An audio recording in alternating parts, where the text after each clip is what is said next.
Samajwadi party के प्रवक्ता फखरुल हसन हमारे साथ इस वक्त जुड़े हैं। फखरुल जी, अरविंद केजरीवाल की गिरफ्तारी पर आपका रिएक्शन? देखिए, आदरणीय अरविंद केजरीवाल जी को जिस तरीके से गिरफ्तार किया गया है वो इस देश के संविधान और लोकतंत्र के लिए अच्छे संकेत नहीं है। भाजपा विपक्ष विहीन लोकतंत्र चाहता है, यहाँ सवाल न हो। आदरणीय अरविंद केजरीवाल जी ने गरीब का सवाल उठाया, मजदूर का सवाल उठाया, दिल्ली की बहनों का सवाल उठाया, उनको सुविधा देने का काम किया। भारतीय जनता पार्टी 2024 का लोकसभा चुनाव साम दाम दंड भेद की नीति से जीतना चाहती है, वो सवाल नहीं पूछने देना चाहती। अगर आप सवाल पूछेंगे तो एजेंसियों का सामना करना पड़ेगा, आपको मुकदमों का सामना करना पड़ेगा। समाजवादी पार्टी पूछना चाहती कि जो आसाम के मुख्यमंत्री उनपे कौन सा घोटाला था, उनपे कार्रवाई क्यों नहीं होती है? व्यापम घोटाला किसके शासन में हुआ था, कौन है वो लोग?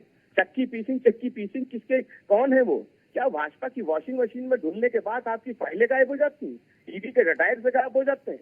तो ये जो एजेंसियों का दुरुपयोग है ये पूरा देश देख रहा है। और भारतीय जनता पार्टी ने आज जिस तरीके से भाजपा के इशारे पे आदरणीय अरविंद केजरीवाल की एजेंसियों द्वारा गिरफ्तारी की गई है, वो इस देश के लोकतंत्र के लिए बिल्कुल भी अच्छे संकेत नहीं है।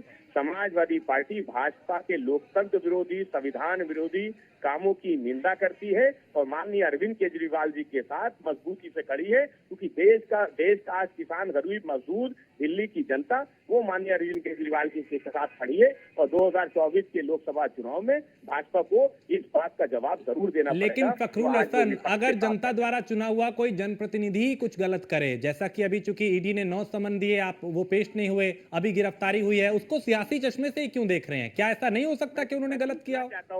मैं पूछना चाहता हूँ असम के जो मुख्यमंत्री हैं उनको देखने का चश्मा कौन सा है? सियासी नहीं है क्या? उनको किस चश्मे से देखें हमें बताइए, मैं जानना चाहता हूँ। व्यापम घोटाले वाले को किस चश्मे से देखूं? चक्की पीसिंग पूरा भारतवर्ष उनके घर के बाहर जो हाई वोल्टेज ड्रामा हो रहा है उसे देख रहा है। अगर मुझे एक वाक्य में कहना पड़े अरविंद केजरीवाल के घर के बाहर क्या हो रहा है तो मैं कहूँगा it is celebration of corruption. जश्न भ्रष्टाचार बनाने की कोशिश आम आदमी पार्टी के नेता और आम आदमी पार्टी के कुछ मंत्री कर रहे हैं। ये कोई पहला केस नहीं है। बोए पेड़ बबूल का तो आम कहाँ से खाए, करे घोटाला शराब का तो आराम कहाँ से पाए। ये शराब के घोटाले का विषय है और कौन सी कोर्ट तक शराब का घोटाला नहीं पहुंचा है? कौन सी ऐसी एजेंसी है जिस एजेंसी ने इस घोटाले की जांच नहीं की है? और कौन सा ऐसा दिल्ली वासी है, कौन सा ऐसा हिंदुस्तानी है जो इस विषय के तथ्य से, इस विषय के फैक्ट्स से अनभिज्ञ है? हर व्यक्ति जानता है कि प्रश्न कोई आज से पूछा नहीं जा रहा है। विगत 3 वर्षों से अरविंद केजरीवाल जी से आम आदमी पार्टी से सवाल पूछे जा रहे हैं। सवाल नंबर 1, अगर आपकी एक्साइज पॉलिसी इतनी अच्छी थी जैसा कि आप बता रहे थे तो आपने एक्साइज पॉलिसी को। और शाजिया इल्मी भारतीय जनता पार्टी के प्रवक्ता हमारे साथ जुड़ी हैं। शाजिया जी, आम आदमी पार्टी हो या कांग्रेस हो या समाजवादी पार्टी, सब केजरीवाल की गिरफ्तारी को असंवैधानिक और गैर कानूनी बता रहे हैं। वो कह रहे हैं कि आप लोगों ने चुनाव से पहले षड्यंत्र किया सरकार ने।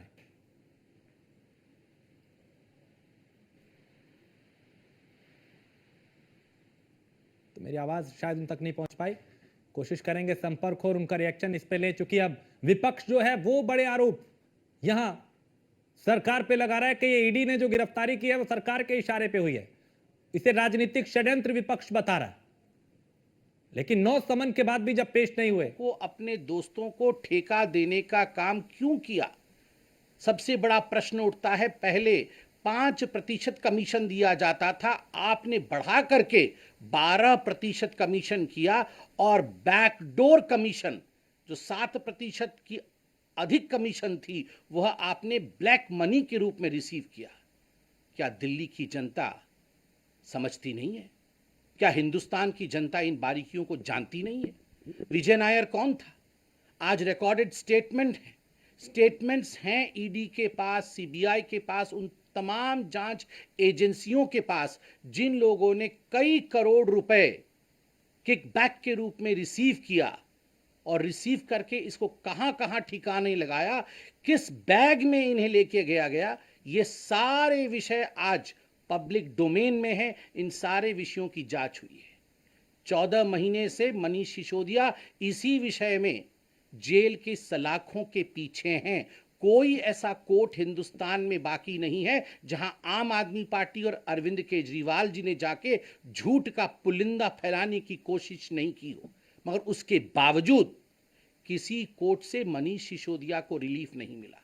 संजय सिंह बड़े बड़े भाषण दे रहे थे, जेल के अंदर हैं, आज भी उन्हें रिलीफ नहीं मिला है। तथ्यों के आधार पर काम करती है कोर्ट, तथ्यों के आधार पर काम करते हैं ये जो जांच एजेंसी है। ये गेट के बाहर घर के सामने बड़े बड़े वचन से, ड्रामा से कुछ नहीं होता है। अतसी जी कह रही हैं अरविंद केजरीवाल एक व्यक्ति नहीं है, वो एक आइडिया है। then I should say he is a bad idea. Arvind Kejriwal एक बैड आइडिया है। The idea of corruption, the idea of minting money through I would say through excise policy. I mean, this is unheard of. A का घड़ा अरविंद केजरीवाल झूठा है और ये बिल्कुल स्पष्ट है कि दिल्ली हाईकोर्ट ने भी आज अरविंद केजरीवाल को कोई राहत नहीं दी, क्योंकि जो साक्ष्य जांच एजेंसी ईडी ने इकट्ठे किए थे उनमें दम था और अरविंद केजरीवाल ने अपने पैरों पे कुल्हाड़ी मारी जब 9 समन उन्हें दिए गए। पहला समन 2 नवंबर 2023 को दिया गया और अरविंद केजरीवाल को ये गुमा हो गया कि वो कानून से ऊपर। सर, आम आदमी पार्टी के जो अमित केजरीवाल है वो लगातार आरोप लगाते हैं कि बीजेपी जो है मुख्य चुनाव से पहले जेल भेजी थी। इस पे क्या कहना है? जैसा मैंने आपको कहा 2 नवंबर 2023, 4.5 महीने थे अरविंद केजरीवाल के पास। मुख्यमंत्री हैं, संविधान की रक्षा करने की शपथ ली है और रक्षक ही भक्षक बन के संविधान को तार तार कर रहा था, कानून का पालन नहीं कर रहा था। तो जांच एजेंसी जो कदम उठा रही है उसका एक बहुत बड़ा संदेश पूरे देश में गया है कि नरेंद्र मोदी जी की सरकार वो सरकार है जहां भ्रष्टाचारी बच नहीं पाएगा। उसको कितना ही यकीन क्यों ना हो अपने आप पे, अगर भ्रष्टाचार किया है तो जेल की सलाखों के पीछे जाना पड़ेगा। और होली जो है, जो और कट्टर बेईमान संजय सिंह और मनीष सिसोदिया हैं, उनके साथ मनानी पड़ेगी। क्या लगता है इसको लेकर क्या चुनाव में कोई फर्क पड़ेगा? देखिए, सुपड़ा साफ हो जाएगा ये घमंडिया के जितने अलायंस पार्टनर हैं और खासकर आम आदमी पार्टी, अरविंद केजरीवाल जो आज भ्रष्टाचार का पर्याय बने हुए हैं, जिन्होंने कभी भी कानून का पालन नहीं किया। मैं समझता हूं उन्होंने खुद अपने हाथों पर हथकड़ी लगाई है अपने कुकर्मों से और कृत्यों से।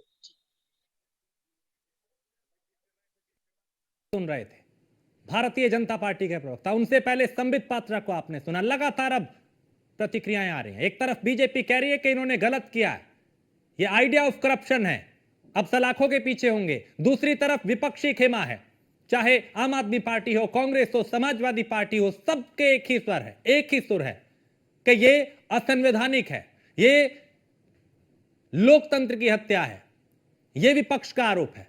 क्योंकि हर गिरफ्तारी पे ऐसा होता है। अब सवाल कई तरह के हैं।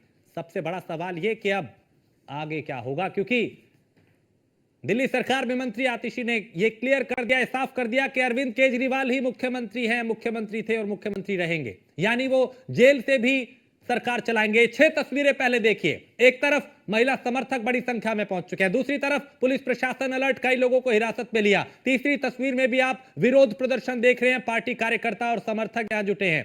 चौथी तस्वीर में रैपिड एक्शन फोर्स पूरी तरह से अलर्ट दिखाई दी गिरफ्तारी से पहले। और यहां 5वीं तस्वीर जहां पे अधिकारी और आम आदमी पार्टी के नेता, उनके बीच में यहां बातचीत होती हुई। इधर 6ठी तस्वीर में हलचल इस बात की गिरफ्तारी से पहले की, जब टीम ईडी की यहां पहुंची तो बातचीत की गई पूछताछ से पहले। 2 घंटे की पूछताछ के बाद अरविंद केजरीवाल को गिरफ्तार किया गया, दिल्ली के मुख्यमंत्री को गिरफ्तार किया गया है। शराब घोटाला और उसी से जुड़ी हुई ये गिरफ्तारी, आम आदमी पार्टी की मुश्किलें बढ़ती हुई, अरविंद केजरीवाल की मुश्किलें बढ़ती हुई। सर्वेश पाठक पॉलिटिकल एक्सपर्ट है हमारे साथ, हेमंत जी भी लगातार न्यूज रूम से बने हुए हैं। सर्वेश जी, चूंकि विपक्ष का एक ही स्वर है, चाहे समाजवादी पार्टी हो, चाहे कांग्रेस हो, चाहे आम आदमी पार्टी हो, इस गिरफ्तारी को वो लोकतंत्र की हत्या बता रहे हैं, असंवैधानिक बता रहे हैं।